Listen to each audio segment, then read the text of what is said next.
Tu dois désapprendre tout ce que tu as appris.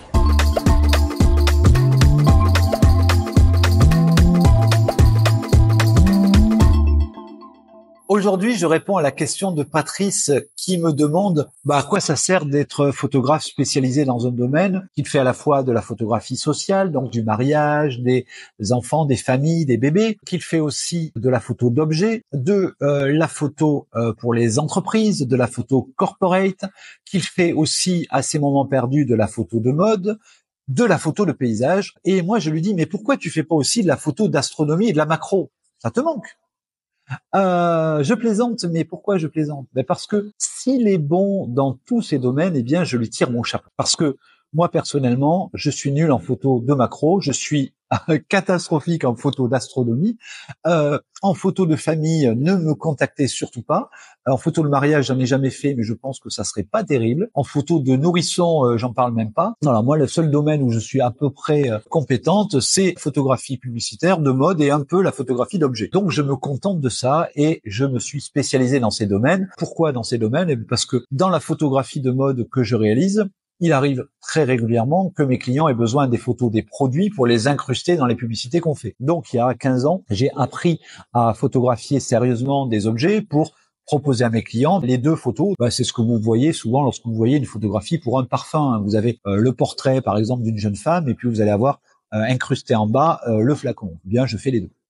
Voilà, donc ça, c'est les domaines où j'essaie d'être spécialisé. Mais pourquoi je dis qu'il vaut mieux être spécialisé que généraliste? Parce qu'en réalité, c'est comme chez les médecins. Vous avez une petite grippette ou vous avez un petit peu mal au dos, vous allez voir votre généraliste.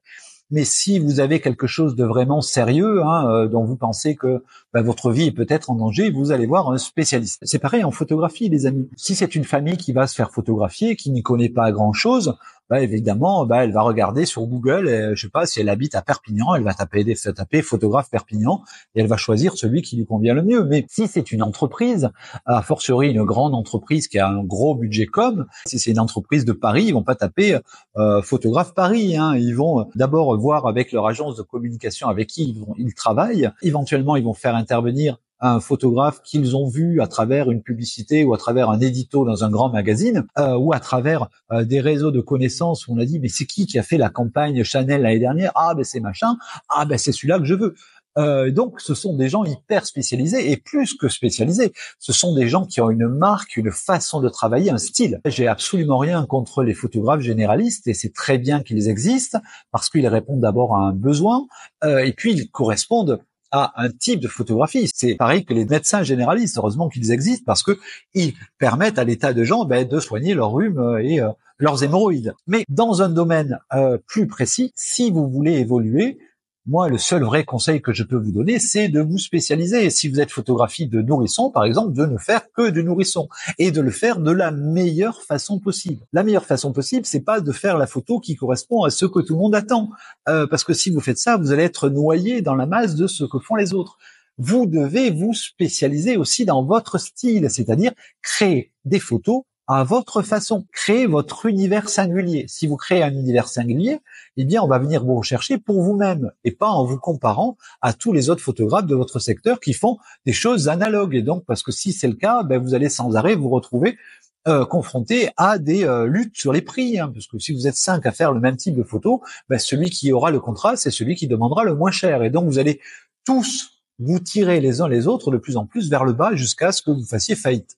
Donc, ça n'est pas une bonne façon d'aborder le métier de photographe. Et puis pareil, si vous êtes spécialisé, c'est pas juste que vous maîtrisez la technique photographique, vous connaissez aussi les codes du secteur dans lequel vous vous trouvez.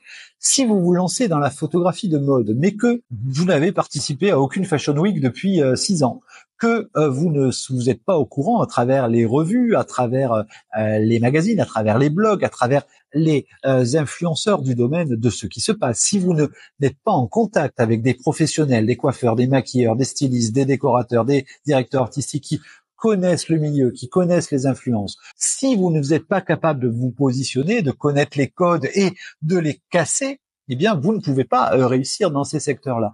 En fait, c'est toujours la même chose. Pour être bon dans un domaine, il faut travailler beaucoup dans ce domaine et longtemps. Et au fur et à mesure, vous allez devenir de plus en plus bon. Au fur et à mesure que vous devenez efficace techniquement dans votre relation à vos clients et que vous savez leur parler, parce que on parle pas pareil à un directeur artistique d'une maison de couture que vous avec le directeur technique d'une entreprise de maçonnerie, quoi, ou de plomberie. Ce ne sont pas les mêmes codes, et puis c'est pas la même chose qui va leur donner envie de vous faire confiance. Le fait de se spécialiser va changer totalement votre façon de travailler. Quel que soit le domaine, on peut se spécialiser en photographie immobilière, en photographie animalière, en photographie de produits, mais plus vous allez vous spécialiser, plus vous allez être bon dans votre domaine, plus vous allez être recherché dans votre domaine, plus votre clientèle va venir de loin et plus elle va avoir des budgets élevés. Parce qu'au fur et à mesure, vous allez être de plus en plus demandé. Donc, vous allez pouvoir faire la sélection entre vos clients et en refuser certains. Et bien, c'est comme ça qu'on progresse, les amis, dans sa carrière de photographe. C'était assez succinct, assez rapide, mais j'espère que ça vous aura intéressé. Si ça vous a plu, abonnez-vous à ma chaîne, likez-la, commentez-la, partagez-la, parlez-en autour de vous. Et comme d'habitude, on se retrouve demain, les amis. En attendant, soyez heureux, créez des photos. Ciao.